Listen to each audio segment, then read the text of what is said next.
டேய் மாது, ஏன் சோகமாக இருக்க? இல்லைடா, என் பொண்டாட்டிக்கு ஒரே மயக்கமாக இருந்ததுன்னு டாக்டர்கிட்ட கூட்டிகிட்டு போனேன்டா.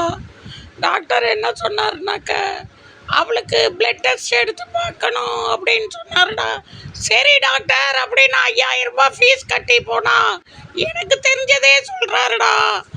அப்படி என்ன சொன்னாருடா? உன் பொண்டாட்டிக்கு கொழுப்பு ஜாஸ்தியாக இருக்குது அப்படின்னாருடா. இந்த கன்றாவி தானே கல்யாணத்துக்கு அப்புறத்துலேருந்தே எனக்கு தெரியும், அவன் கல்யாணத்துலேருந்தே இப்படி தானே இருக்கா. அப்படி இதுக்கு போய் நான் உனக்கு 5000 கொடுக்கணுமா அப்படின்னு கத்தினேன்டா. சரி மாது மாது அழாத, விட்டுரு. சரி டாக்டர், காசை கொடுத்ததுக்காவது இதை செய்யுங்கன்னு சொன்னேன்.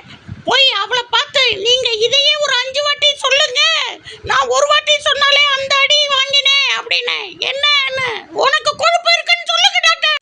சரி டாக்டர் சொன்னாரா? நீ சொன்னோன்னே சொன்னார். நூற்பதா